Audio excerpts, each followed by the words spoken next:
Vision Intellect Enterprises is proud to present the latest in the line of environmental controllers. Equipped with 4 temperature sensors, 1 humidity sensor, and a 7-inch touchscreen along with other sensors, the controller is capable of running the entire environmental control shed with absolute precision. Incredible flexibility allows to control every aspect of this controller.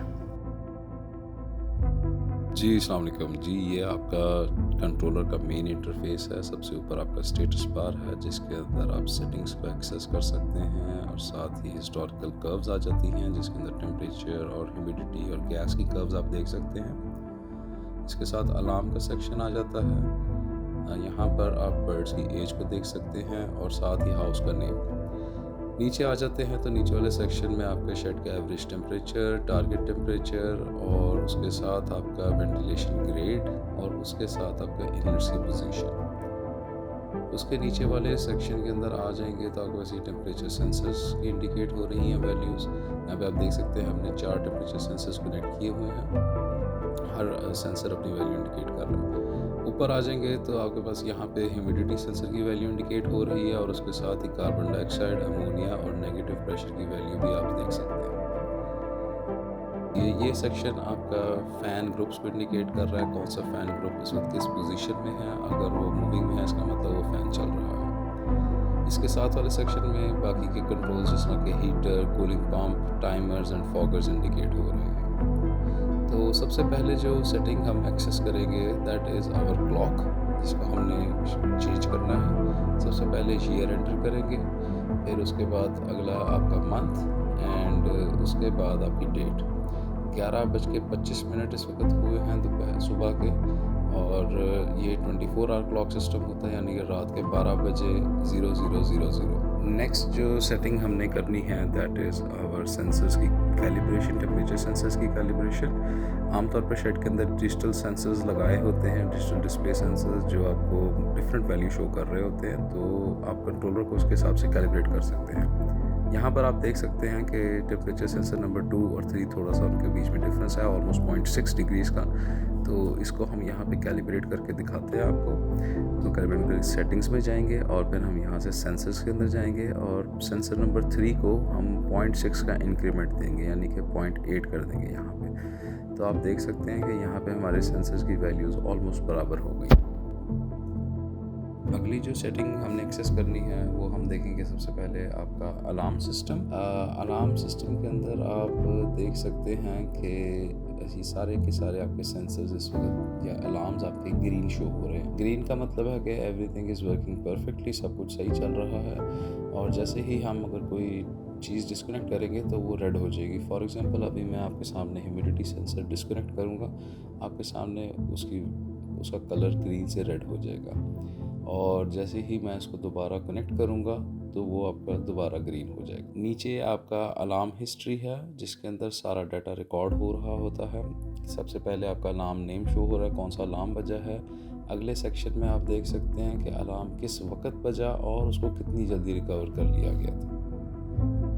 अगली जो कुछ settings हम देखेंगे वो बिल्कुल basic settings हैं जिसके अंदर आप अपने हाउस का नेम सेट कर सकते हैं, बर्ड्स की एज सेट कर सकते हैं मुख्तलिफ। यहाँ पे जिस तरह हम हाउस का नेम एंड टेस्ट कर देते हैं टेस्ट और बर्ड्स की एज हम 1 ही रहने देते हैं तो आपके बेसिक सेटिंग कंप्लीट हो जाती है। अगली सेटिंग जो हमने एक्सेस करनी है वो है आपके टारगेट टेम्परेचर की। सेटिंग्स में जाके हम टारगेट टेम्परेचर को एक्सेस करते हैं। यहाँ पे आपके पास 2 तरह से आप टेम्परेचर सेट कर सकते हैं। सबसे पहला है फिक्स्ड और फिर दूसरा ऑप्शन है आपके पास कर्व का।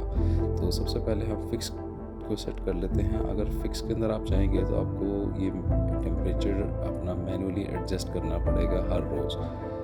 और अगर आप इसको कर्व मोड पे रहने देते हैं तो ये नीचे वाले पैरामीटर्स फॉलो होंगे जिसके अंदर डे 1 के ऊपर आपका 33 टेम्परेचर है और डे 42 पे 25.6 और ये ग्रेजुअली आपका ग्राफ डिक्रीज़ होता जाएगा ओवर टाइम और टारगेट टेम्परेचर एडजस्ट होता जाएगा। नेक्स्ट जो सेटिंग है हमने इसी के हवाले से थोड़ी सी चेंज करनी है दैट इज़ बेसिक इन्फो के अंदर हम जाएंगे। यहाँ पे आपके पास टारगेट टेम्परेचर मोड है इसके अंदर दो ऑप्शन हैं, एक स्टेप चेंज और दूसरी लीनियर चेंज।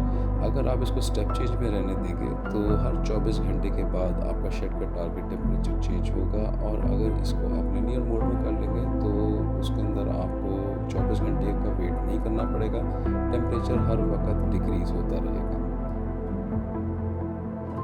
अगली जो सेटिंग हम देखेंगे वो है आपकी वेंटिलेशन ग्रेड की।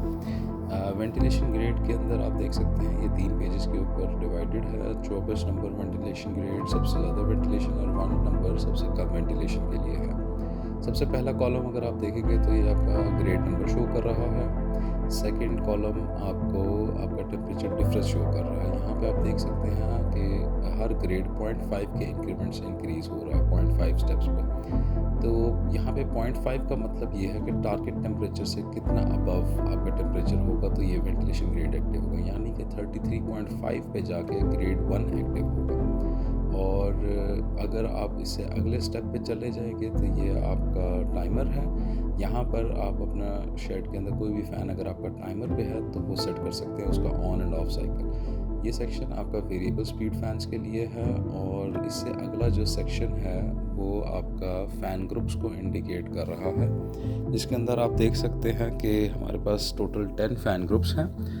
क्रॉस का मतलब है कि ये फ़ैन ग्रुप बंद है, ये नहीं चलेगा। इसी को आप अगर टैप करेंगे तो ये आप देख सकते हैं सिंबल चेंज हो गया, इसका मतलब फ़ैन टाइमर पे है और इसका मतलब कि फ़ैन कॉन्टीन्यूसली चलता रहेगा। वेंटिलेशन ग्रेड्स को मैं थोड़ा सा और एक्सप्लेन कर देता हूँ। बेसिकली जब भी आपके शेड का टेम्परेचर इंक्रीज़ होना स्टार्ट होगा, यहाँ पे आप देख सकते हैं 0.5 का इंक्रीमेंट है। तो जब भी ये इंक्रीज़ होना स्टार्ट होगा तो कंट्रोलर हर इंक्रीज़ के ऊपर अपना ग्रेड इंक्रीज़ करना स्टार्ट कर देगा। अगर आपके शेड का टेम्परेचर 0.5 इंक्रीज़ होगा तो ग्रेड 1 ऑन हो जाएगा। मज़ीद 0.5 इंक्रीज़ होने पे यानी कि 1 टेम्परेचर डिफरेंस पे ग्रेड 2 एक्टिव हो जाएगा। और इसी तरह जैसे जैसे वो शेड का टेम्परेचर इंक्रीज़ करता जाएगा आपके मज़ीद फैंस ऑन होते जाएंगे। और जब आपका शेड का टेम्परेचर कंट्रोल होना स्टार्ट हो जाएगा और आपका टेम्परेचर नीचे जाना शुरू हो जाएगा, उसी तरह से वो आपका वेंटिलेशन ग्रेड्स कम होना शुरू हो जाएंगे टेम्परेचर, जब तक आपका ग्रेड 1 एक्टिव नहीं हो जाता दोबारा। इसी कंट्रोलर की एक सेटिंग और है जो आप एक्सेस कर सकते हैं कि कंट्रोलर आपके सिस्टम सेटिंग्स में जाके बेसिक इन्फो के अंदर वेंटिलेशन के अंदर जाके आप देख सकते हैं कि went grade increase delay time, यानी कि कंट्रोलर कितनी देर वेट करेगा, जिसके बाद अगर टेम्परेचर कंट्रोल नहीं हो रहा तब जाके वो आपका कंट्रोलर उसको वेंट ग्रेड को इंक्रीज़ करेगा। इसी तरह वेंट ग्रेड कम होने के लिए भी टाइम आप चेंज कर सकते हैं कि कंट्रोलर कितनी देर वेट करे अपना वेंट ग्रेड चेंज करने के लिए।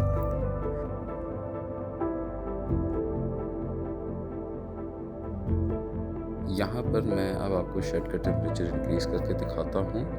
यहाँ पे आप देख सकते हैं ये अब 0.5 डिग्रीज ऑलमोस्ट ऊपर चला गया है। अब कंट्रोलर 10 सेकंड वेट करेगा, जिसके बाद वो अपना वेंटिलेशन ग्रेड इंक्रीज़ कर देगा जो आपको सेंटर में नज़र आएगा। तकरीबन 10 सेकंड होने वाले हैं। अब आपका वेंटिलेशन ग्रेड एक ऊपर चला जाएगा और फिर हर 10 सेकंड के बाद वो ऊपर जाता रहेगा जब तक कि आपका टेम्परेचर कंट्रोल होना स्टार्ट नहीं हो। आप देख सकते हैं वेंट ग्रेड 2 पे चला गया है आपका कंट्रोलर, और ये अब मज़ीद 10 सेकंड गुजरने के बाद वेंट ग्रेड 3 पे चला गया है।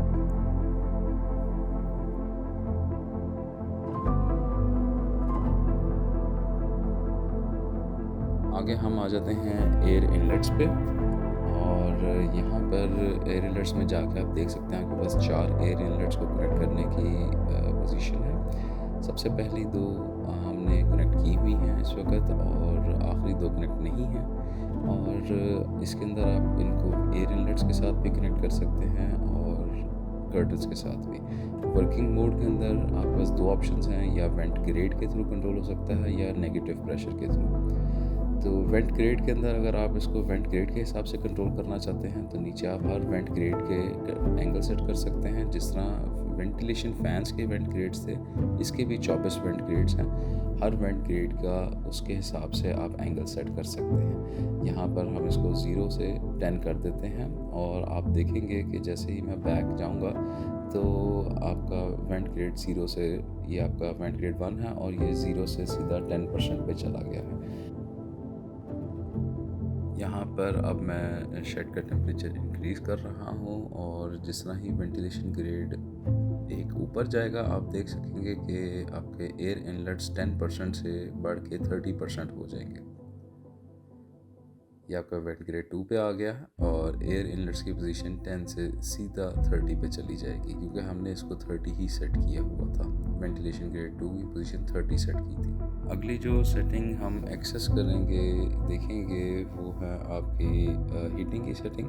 इसके अंदर आप देख सकते हैं कि आपके पास सबसे ऊपर टेम्परेचर डिफरेंस आ रहा है। यहाँ पे आपने अपने शेड का कितना टारगेट टेम्परेचर से कम होगा वो वैल्यू एंटर करनी है, यानी कि -0.3 का मतलब अगर आपका टारगेट टेम्परेचर 33 है तो 32.7 डिग्रीज़ पे आपका हीटर ऑन हो जाएगा। इसके अंदर आप देख सकते हैं कि हमारे शेड का टेम्परेचर ऑलमोस्ट 32.7 पे जाने वाला है। जैसे ही गया है तो ये आपके हीटर्स ऑन हो गए हैं। अगली सेटिंग जो हीटिंग की है वो है हीटिंग बैंड, यानी कि आपके स्टार्टिंग टेम्परेचर से कितना ऊपर जाएगा तो आपका टेम्परेचर हीटिंग रुक जाएगी। यहाँ पर हमने 32.7 से 0.5 डिग्रीज ऊपर यानी कि 33.2 पे हीटर बंद कर दिया। ये सेक्शन आपको दिखा रहा है कि अगर आपके फैंस वर्किंग में होंगे जब हीटर चल रहा है या नहीं। अगर इसको नो पे होंगे तो इसका मतलब है कि आपका फ़ैन चलेगा, और अगर यस है इसका मतलब है कि फैंस बंद हो जाएंगे जब हीटर चल रहा होगा। अगली जो सेटिंग है वो आपके कूलिंग पंप की है। इसके अंदर आप देख सकते हैं आपके पास 2 रेंजेस हैं इसकी ऑपरेशन की। ऊपर वाली रेंज कम वैल्यू टेम्परेचर के लिए, नीचे वाली ज़्यादा वैल्यू टेम्परेचर के लिए। तो सबसे पहले हम नीचे एक रेफरेंस बॉक्स है, इसको एब्सोल्यूट से हम रिलेटिव कर लेंगे। एब्सोल्यूट का मतलब है कि जो वैल्यू एंटर है उसी के ऊपर ऑन होगा, और रिलेटिव का मतलब है कि आप टारगेट टेम्परेचर के अकॉर्डिंगली इसको सेट कर सकते हैं, यानी कि टारगेट टेम्परेचर से कितना ऊपर जाएगा तो आपका कूलिंग पंप ऑन होगा। यहाँ पर जिस आप देख सकते हैं आप 3 डिग्री का फ़र्क डाल के हमने 36 डिग्री इसका स्टार्ट टेम्परेचर रख दिया है, और जब 36 डिग्री पे आएगा तो आपका कूलिंग पंप 5 सेकंड ऑन और 300 सेकंड ऑफ रहेगा। अगर उससे आपकी ह्यूमिडिटी और टेम्परेचर कंट्रोल नहीं हो रहे होंगे तो ये अगर अगले 6 डिग्री का टेम्परेचर फ़र्क डाल देता है तो आपके अगली रेंज पे चला जाएगा, जिसमें आपका कूलिंग पंप 10 सेकंड्स ऑन और 300 सेकंड्स ऑफ। ये आपका ह्यूमिडिटी मैक्सिमम यानी कि 85% पे अगर आ जाएगा तो इससे ज़्यादा आपका कूलिंग पंप नहीं चलेगा। और ये आपका वर्किंग टाइम यहाँ पे आप सेट कर सकते हैं कि कूलिंग पंप कितने से कितने बजे तक चले, बस उस दौरानिए के दौरान आपका कूलिंग पंप ऑपरेट करेगा, वरना नहीं करेगा।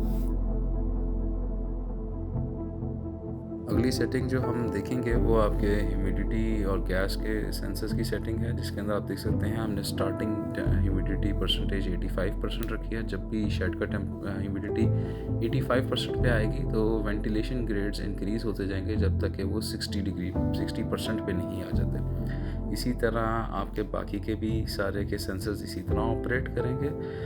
नीचे ध्यान रखिएगा कि ये टेम्परेचर अलाउड है। यहाँ पे आपका जो भी वैल्यू दी होगी, अगर यहाँ पर आपके शेड का टेम्परेचर इस नंबर से कम होगा तो ये सेक्शन पूरा ऑपरेट नहीं होगा, क्योंकि अगर इसका शेड का टेम्परेचर इस वैल्यू से कम है तो इसका मतलब है कि शेड का टेम्परेचर नीचे जाना शुरू हो जाएगा मज़ीद। ये आपने एब्सोल्यूट लो वैल्यू रखी हुई है जिससे शेड का टेम्परेचर नीचे नहीं जाने देना।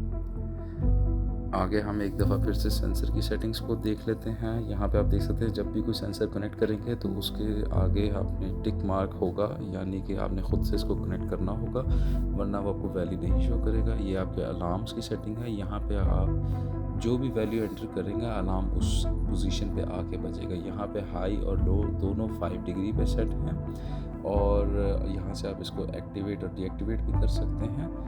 और आप यहाँ पे देख सकते हैं कि आपके पास दूसरे अलार्म्स भी हैं, जैसे ह्यूमिडिटी और टेम्परेचर और गैस के अलार्म्स भी हैं। ये फॉगर की सेटिंग्स हैं। अगर आपके शेड में मिस्टिंग सिस्टम लगा हुआ है तो यहाँ पर आप उसको एक्सेस कर सकते हैं। टेम्परेचर डिफरेंस आप देख सकते हैं 2 से लेकर 16 डिग्रीज तक का टेम्परेचर डिफरेंस है। हर उस टेम्परेचर डिफरेंस पे आपका मुख्तलिफ साइकिल चल रहा है। जिस तरह 2 डिग्री टेम्परेचर डिफरेंस पे 30 सेकेंड ऑन और 40 सेकेंड ऑफ है। अगली जो सेटिंग देखेंगे वो टाइमर की है। टाइमर के अंदर आप मोस्टली आमतौर पे यहाँ पर लाइटिंग कनेक्शन कनेक्ट किए जाते हैं, जिसके अंदर आप उसको स्टार्टिंग और एंडिंग टाइम दे सकते हैं। और इसके अलावा यहाँ पर आप कोई भी फ़ैन कनेक्ट कर सकते हैं जिसको आप टाइमर पर रन करना चाहते हैं। तो ये हमारे कंट्रोलर की बेसिक सेटिंग्स हैं जो आपने फ़ौरन एक्सेस करनी होती हैं, जिस बेसिक सेटिंग्स कह सकते हैं, जिनसे आपका शेड कम्प्लीटली रन हो सकता है।